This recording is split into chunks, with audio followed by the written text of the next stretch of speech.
Everyone, I am advocate सपना कौशिक और आज हम बात करेंगे कि क्या क्रिप्टो करेंसी में ट्रेड करना और इन्वेस्ट करना इंडिया में आज भी लीगल है।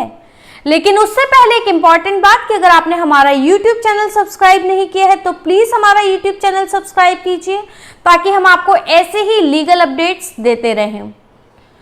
क्रिप्टो करेंसी क्या होती है?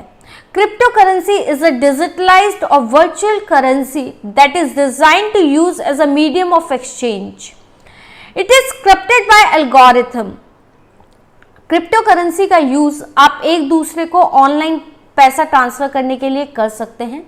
क्रिप्टो करेंसी को 2008 में सतोशी नामाकातो नाम के एक व्यक्ति ने बनाया था और 2009 में जब उन्होंने अपने एक दोस्त को कुछ बिटकॉइंस भेजे तब से का अस्तित्व लोगों के सामने आया।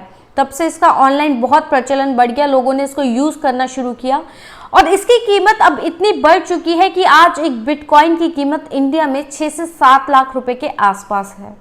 लेकिन ज़रूरी नहीं है कि आपको पूरा एक बिटकॉइन खरीदना पड़े या उसमें इन्वेस्ट करना हो। अगर आप इन्वेस्ट करना चाहते हैं या खरीदना चाहते हैं तो आप कुछ पॉइंट्स में भी बिटकॉइन खरीद सकते हैं। बिटकॉइंस की कीमतें जब इतनी बढ़ती जा रही थी तो लोगों ने बिटकॉइंस में बहुत पैसा इन्वेस्ट करना शुरू किया। बिटकॉइंस की कीमत जब लाखों में पहुंचने लगी, इंडिया में लोगों ने बिटकॉइंस में इन्वेस्ट करना शुरू किया। वर्ल्ड वाइड बिटकॉइंस की कीमतें आसमान को छू रही थी तो लोगों ने इसको मिसयूज करना शुरू किया और इसी से टेरर फंडिंग और मनी लॉन्ड्रिंग करना भी स्टार्ट हो गया। इन्हीं सब खतरों को देखते हुए रिजर्व बैंक ऑफ इंडिया ने बार बार इंडिया के लोगों को वार्न किया कि इसका यूज ना करें, इसमें ट्रेडिंग ना करें, इसमें इन्वेस्ट ना करें क्योंकि इसमें बहुत सारे खतरे हैं, लोगों का पैसा डूब सकता है।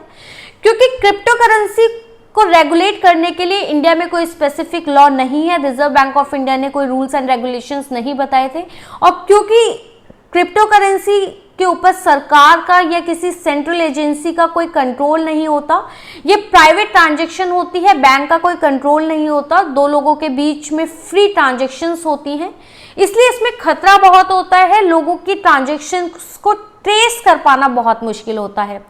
इसलिए रिजर्व बैंक ऑफ इंडिया ने बार बार लोगों को आगाह किया, वार्न किया कि इसके अंदर ट्रेडिंग ना करें, इन्वेस्ट ना करें। 2013 से रिजर्व बैंक ऑफ इंडिया बार बार वार्न कर रहा था।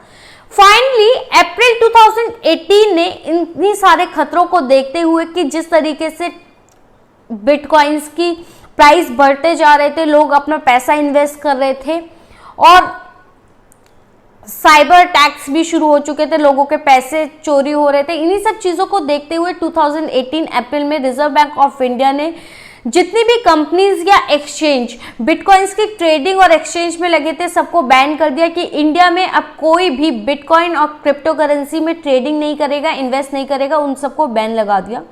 क्योंकि इंडिया में लोगों ने बहुत सारा पैसा क्रिप्टो करेंसी और बिटकॉइंस में लगाया हुआ था, इसलिए सुप्रीम कोर्ट के अंदर बहुत सारी रिट्स फाइल कर दी गई कि जो रिजर्व बैंक ऑफ इंडिया का सर्कुलर था उसको चैलेंज किया गया। Finally reserve Bank of India के सर्कुलर को सुप्रीम कोर्ट ने एक जजमेंट में internet and mobile association of India versus reserve Bank of India के केस में सुप्रीम कोर्ट ने रिजर्व बैंक ऑफ इंडिया के सर्कुलर को स्ट्रक डाउन कर दिया, इसको खत्म कर दिया और इसकी वैलिडिटी को एक्सेप्ट कर लिया, क्रिप्टो करेंसी की वैलिडिटी को एक्सेप्ट कर लिया। सुप्रीम कोर्ट ने अपने ऑर्डर जजमेंट में कहा कि क्रिप्टो करेंसी को एक्सेप्ट किया जाना चाहिए, ये वैलिड है और लोग अब चाहें तो इसमें इन्वेस्ट और ट्रेडिंग कर सकते हैं। उन्होंने रिजर्व बैंक ऑफ इंडिया के सर्कुलर को स्ट्रक डाउन कर दिया। सुप्रीम कोर्ट ने कहा कि रिजर्व बैंक ऑफ इंडिया को इसकी प्राइस स्टेबिलिटी पे काम करना चाहिए, इसके लिए रूल्स एंड रेगुलेशंस बनाने चाहिए और crypto currency as a currency accept होने के लिए उसके पास वैलिड पॉइंट्स है, उसकी वैलिडिटी एक्सेप्ट कर ली सुप्रीम कोर्ट ऑफ इंडिया ने।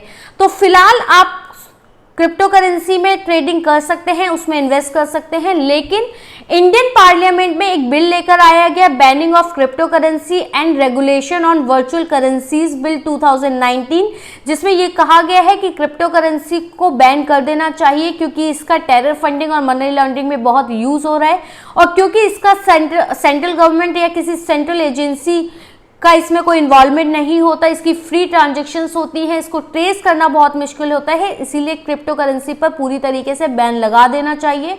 और ये बिल इंडियन पार्लियामेंट में अभी पेंडिंग है, तो ऐसा माना जा रहा है कि फ्यूचर में सरकार इसके ऊपर कोई कदम उठा सकती है और इंडिया में क्रिप्टो करेंसी को पूरी तरीके से बैन कर सकती है। तो फिलहाल इंडिया में क्रिप्टो करेंसी में इन्वेस्ट करना और ट्रेडिंग करना लीगल है, लेकिन फ्यूचर में इसमें बैन लगाया जा सकता है।